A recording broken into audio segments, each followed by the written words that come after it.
Welcome to I Got a Guy podcast, a podcast carefully designed to introduce a wide range of very talented and highly skilled professionals ready to share their knowledge and advice with you. Please welcome the host of I Got a Guy podcast, Michael Drelichars. Welcome to I Got a Guy podcast. I'm your host, Michael Drelichars. Thanks for being here. Appreciate you joining us today. Now, if you're new to I Got a Guy podcast, and this is your first podcast, welcome. Thank you for finding us on your platform. If you're a returning listener, thank you for your loyalty, and I hope you get some continued really good information from our guests. For our newer members, I want to explain a little bit about I Got a Guy podcast, how we got started, and why we do what we do. And also, if you want to listen to our past podcasts, you can find them on the platforms itself. You can also go to igotaguypodcast.com to see more information about our guests. But I Got a Guy podcast was born out of my history networking. I've networked for years in independent networking groups, informal networking groups, chambers of commerce, trade associations, and I do a lot of one-on-one and two-on-one networking. So I'm always meeting new business people and new professionals that I could work with. A couple years ago, I was introduced to a book called The Go-Giver. And networking is always about giving more than receiving. And that's always been a tenement and a foundation for networking. But this Go-Giver book, if you haven't read it, I encourage you to download it on Audible, buy it on Amazon or wherever you need to pick up a book. It's a really good story, real good walkthrough of the whole networking process and how giving can be very profitable to every business. But it's written by Bob Berg and John David Mann. Great story. I just listened to it recently again. I was on a flight and I had time to kill, and I listened to the book another time.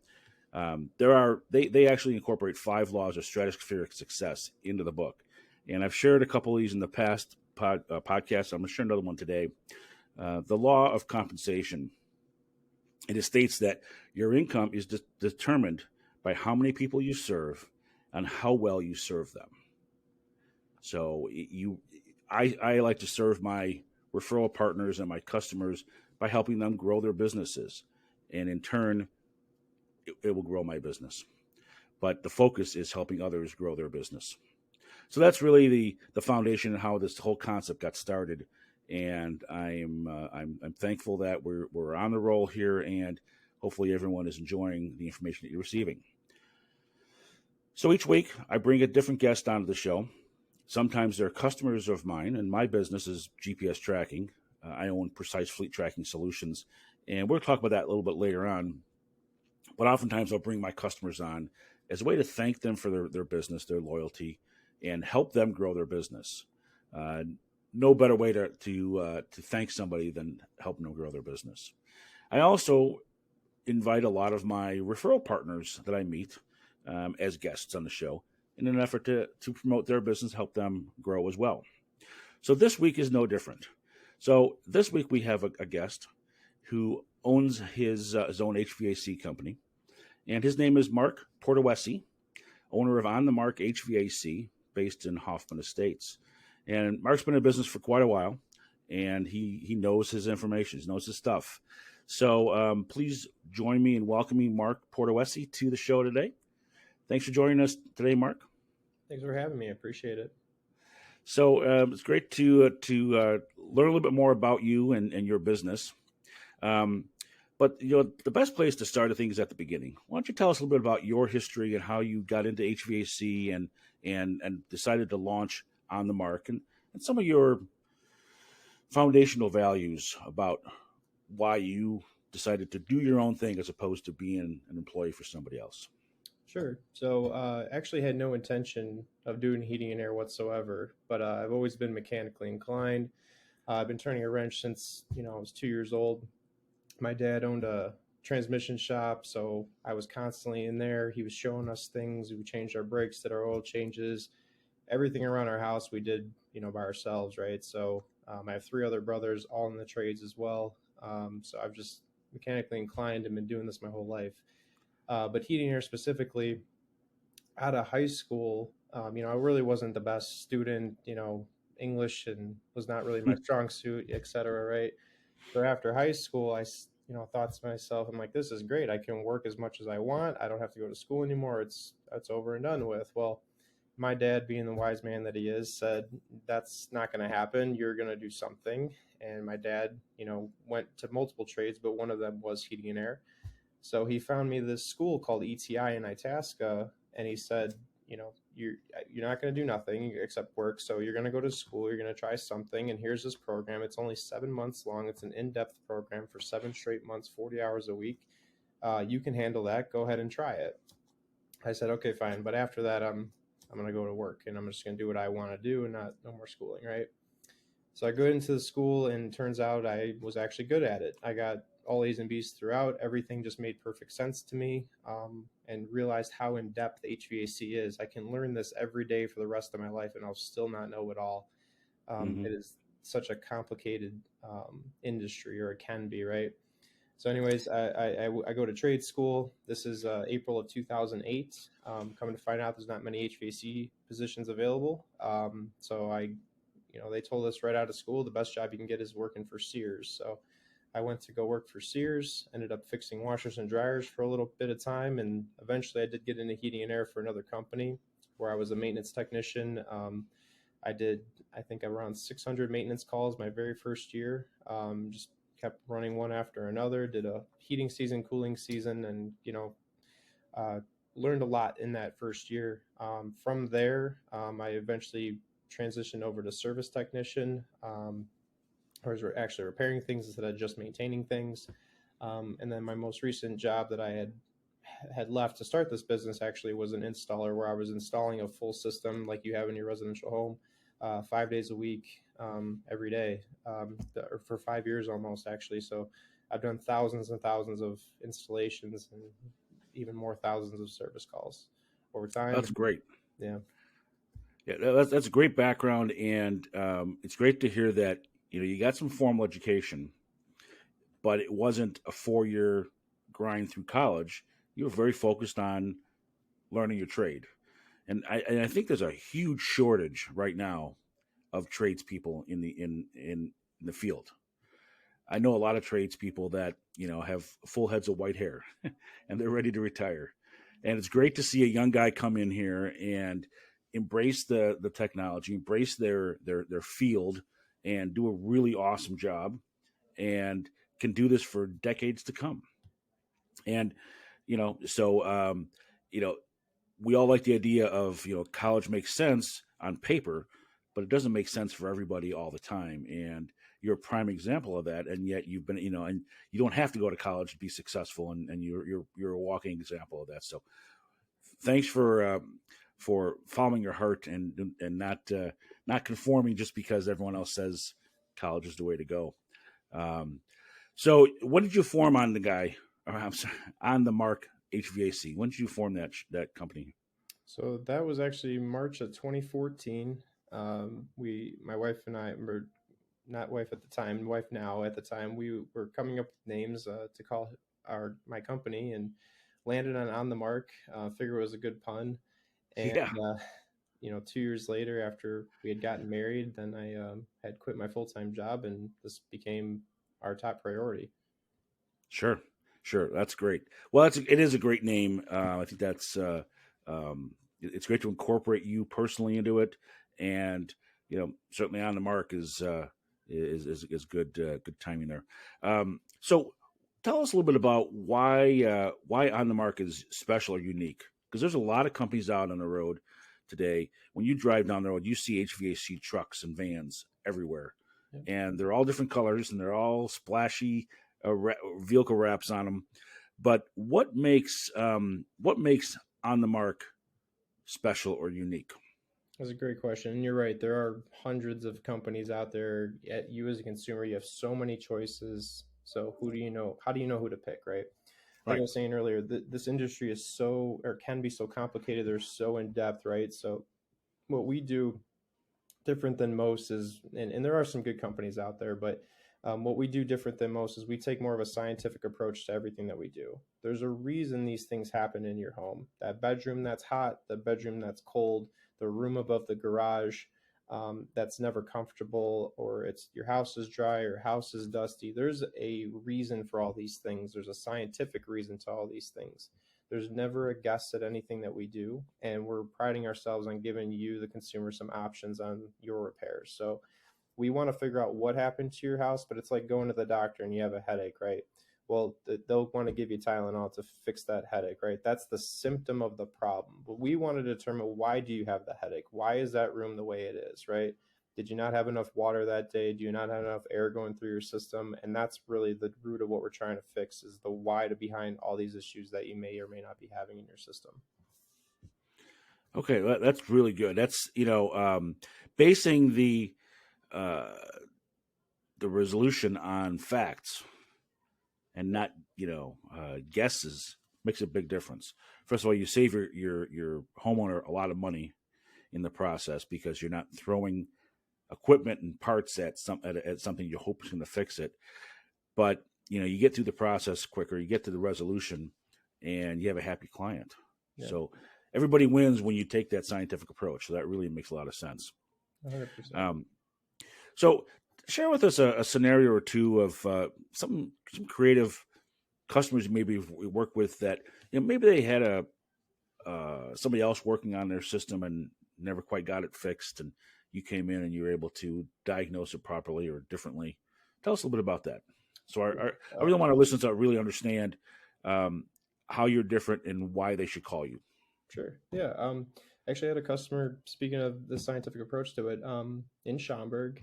He had a house that could not actually heat his home properly, which is more of a rare call. We don't typically get a heating issue. It's more of the cooling can't keep up. The furnaces typically can keep up pretty well.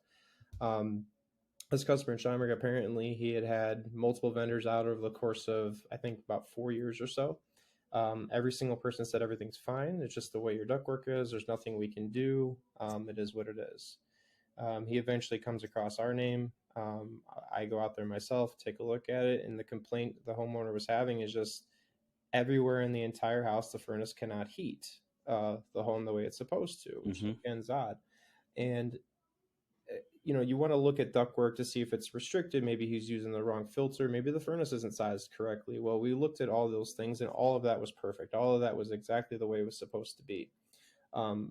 By taking a further deep dive, what we had found was we measure the pressure in the system. Like the ductwork in your home is like the veins of your body, right? Mm-hmm. It's the same as the blood pressure in your body. We want to measure the blood pressure of your ductwork in your system, because it works at the furnace, right? That's where all the power is being produced. But if it's not being distributed correctly, then nothing else matters, right?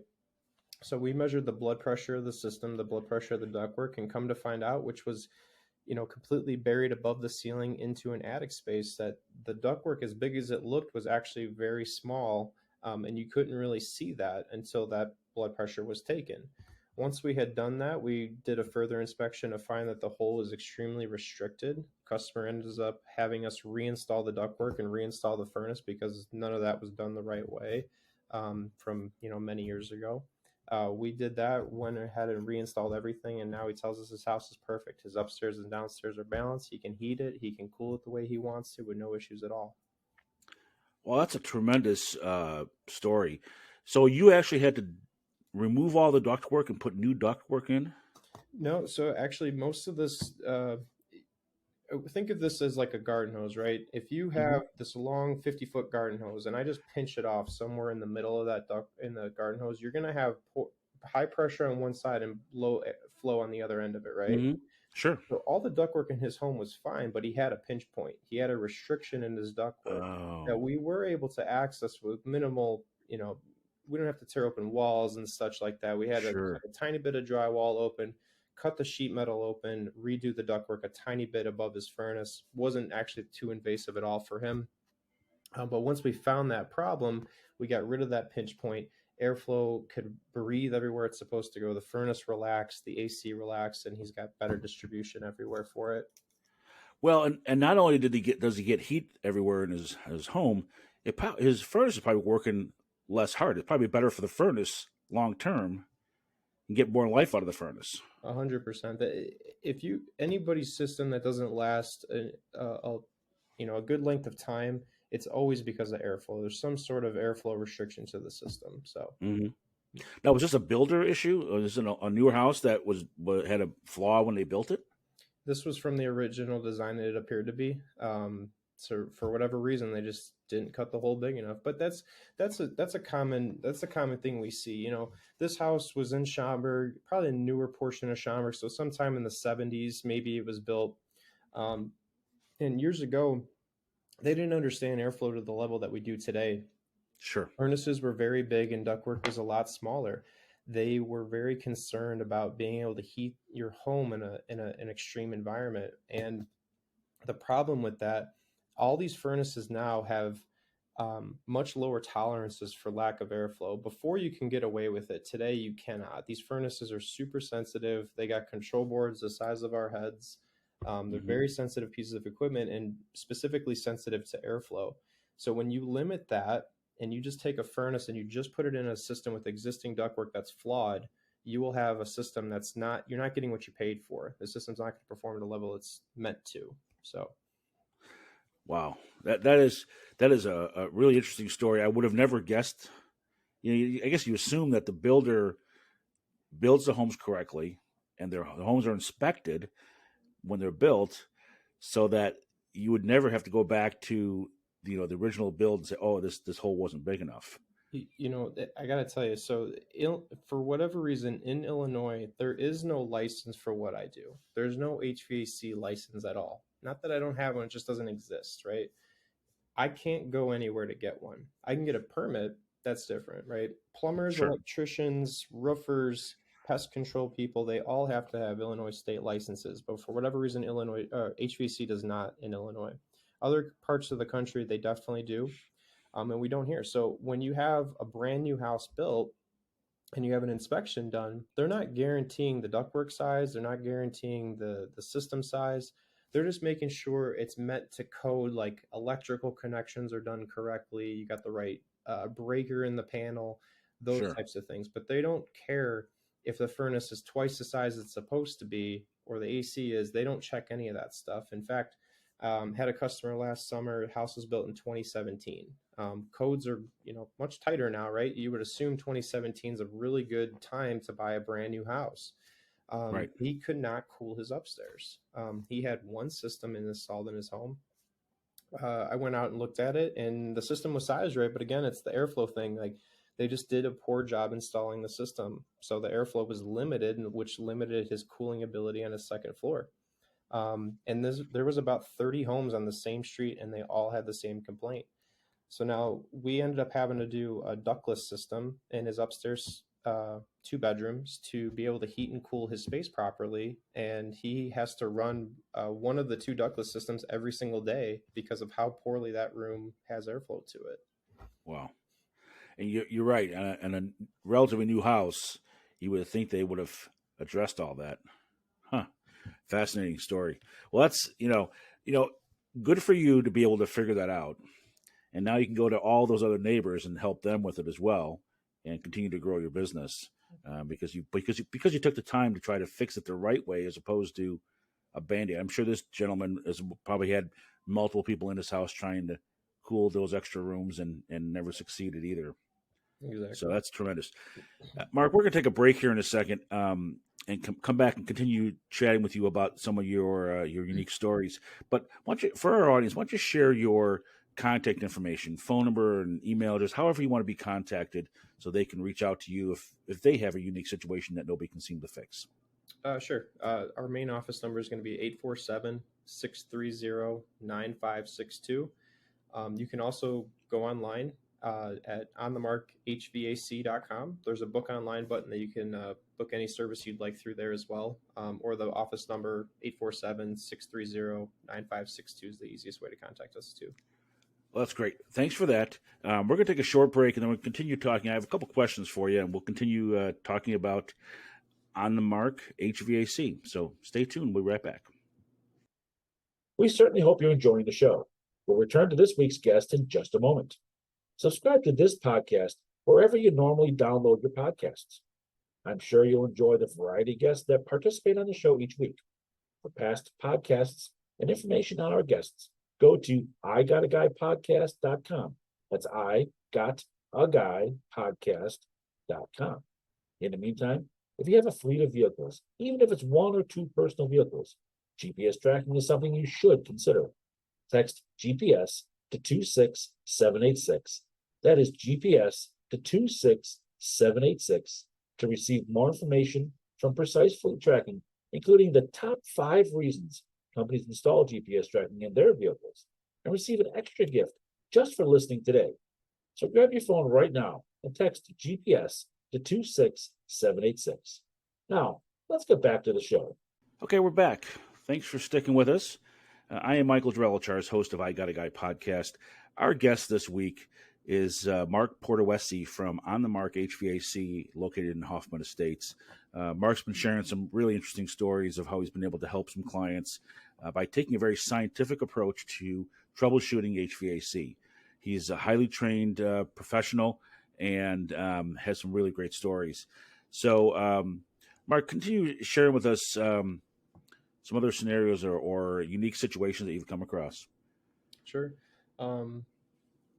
Similar to what I said earlier about the new construction homes, we had, and about sizing it correctly, we had a customer that had an 11-month-old townhouse over in Palatine, and same thing, couldn't cool his space properly. House was 11 months old, and come to find out, him and 4 of his neighbors all had undersized systems. So we had sent an email to him explaining that, did our what we call a load calculation, which we do on all homes when we replace their systems. Did a manual J load calculation, sent him an email proving what we had come to find out, that the system was undersized, and he was able to bring that to the builder and actually get himself and all of his neighbors to get brand new air conditioners that were only 11 months old. So you got to be careful when buying even a brand new house, but that's kind of hard as a consumer to even know that ahead of time. Yeah. So even would a home inspector have figured that out for them, that it was undersized, or do the home inspectors even look at that kind of detail? No, unfortunately, I mean, homeowners are great. They're more of your general practitioners that they know a lot about a little bit about a lot of stuff, right? And Sure. this is not a knock at home inspectors at all, but there are a lot of details specifically to HVAC, and that'd be the same for roofing and electrical as well, that we look at. So unfortunately, they're not going to be able to know that type of thing. And if you ever did get a new home, I do recommend this to everybody: get your home inspection, right? They are great generalists to tell you things that they can find, right?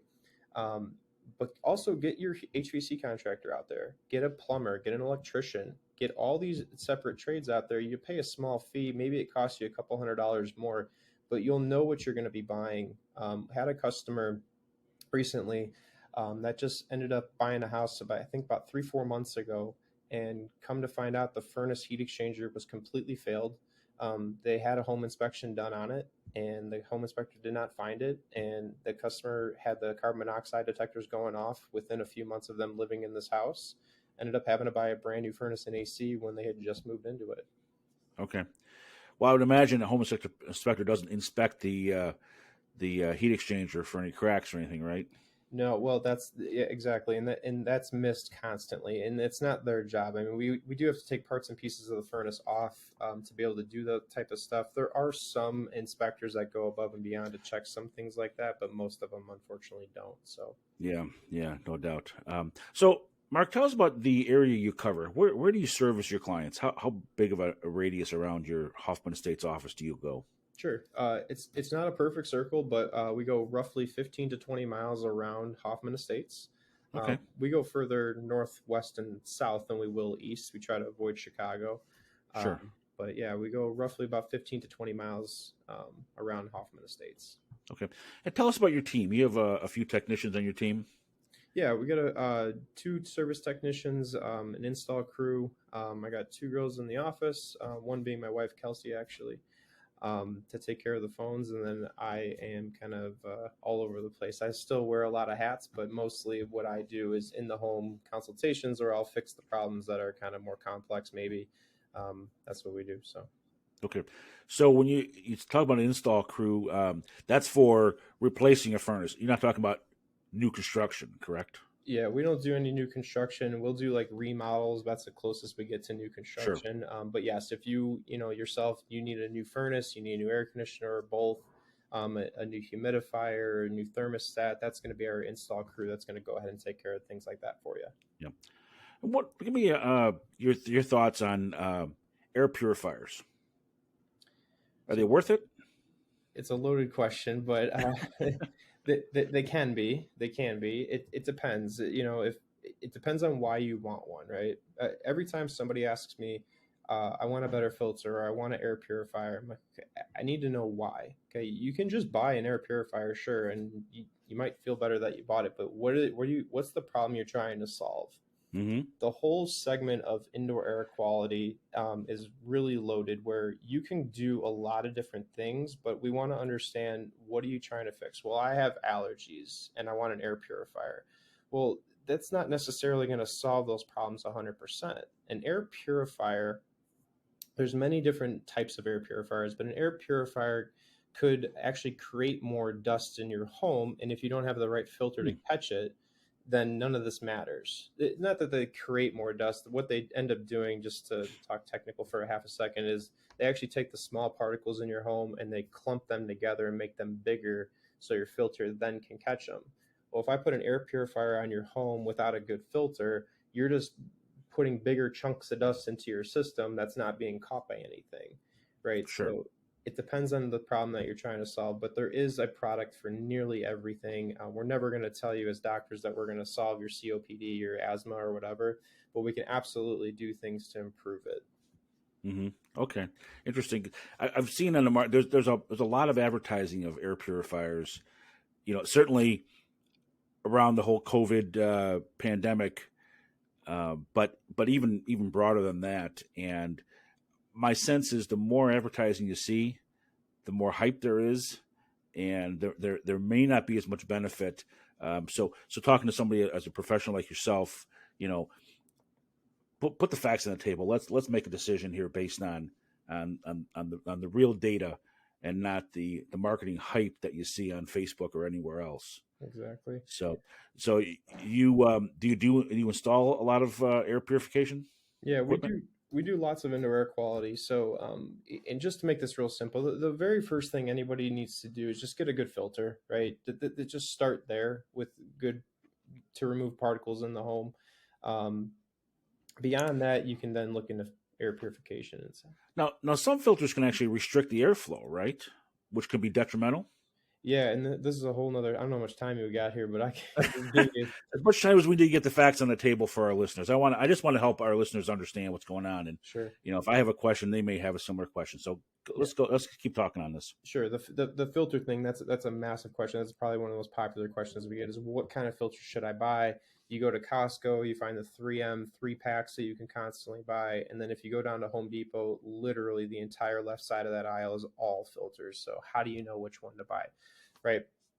I'll tell you, the physical size of your filter, that will always be the same. 20 by 25 by 1 by 4, something like that. That's very common. You're always going to have that, right? Unless you change your system. Then there's the MERV rating or an FPR rating. And all that number means is the higher that number, the FPR or the MERV, and they're the same thing. If that number's higher, that means that it's a denser filter and the fabric's more wove together more tightly and it can catch smaller particles. Okay. The The thing is, larger the number, the more particles it can catch. correct. The thing is that those filters are not meant for you, the consumer, the homeowner. They are meant for that furnace and that furnace only. As a secondary thing is meant for your health and to filter your home, but that's a secondary goal of it.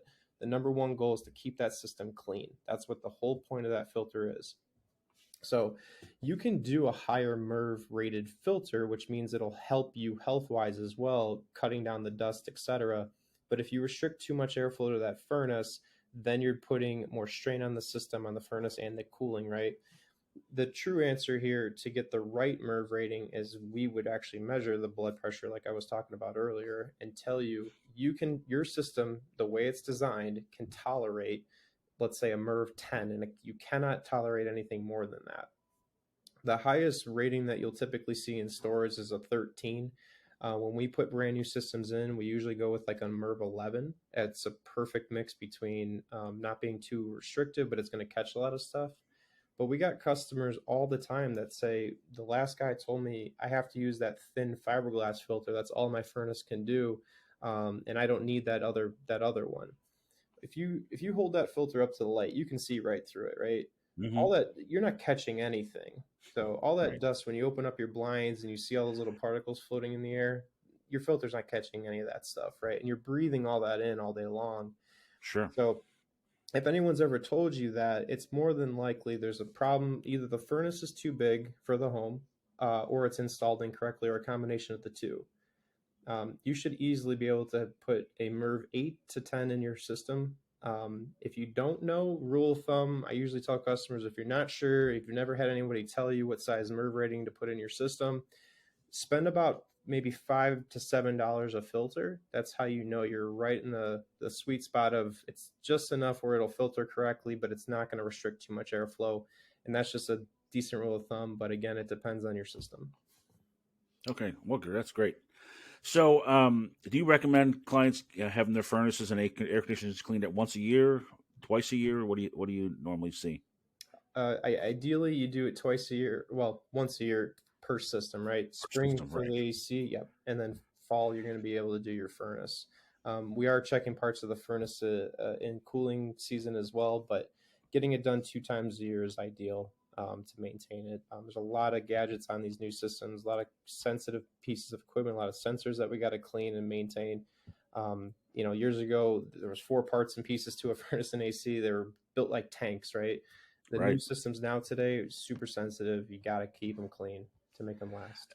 Well, I imagine this, especially if you're working with a high efficiency 90 plus or 95 plus AC unit or something, it would probably be more tricky. Yeah, definitely more parts and pieces on the high efficient systems, and even on the basic efficient systems now. There's a lot more parts and pieces to them. Everything's has so much more technology, so much more software built into them. They got to stay clean. Yeah, yeah, good. Well, I'm thrilled that we're able to spend some time together today talking about this, and I'm hoping that our audiences took some notes and certainly reach out to you when they need something, because it's because there are so many companies out there that are just looking for a quick buck Yeah. and not necessarily focused on getting the client's needs addressed fully. And with your background, your training, and all your years in the trades, it sounds like you really serve your clients so well, and I appreciate that. And I would love for nothing more than a couple clients to call up and say, "Hey, I heard you on I Got a Guy podcast, and I want you to come out and check out my furnace because I think I have a problem here." That would thrill me for sure. But Mark, why don't you share your contact information with our guests again, and what's the best way to get engaged with your crew? Sure. You can visit our website on the markhvac.com. We do have a Facebook as well, on the Mark Heating and Cooling's on there. If anybody has any questions technically that you may need answered, or a second opinion on a complicated issue, what we're going to be coming up to is a lot of people saying that their upstairs is hotter than their first floor for cooling. Sure. You have things like that. We can absolutely help that with that as well.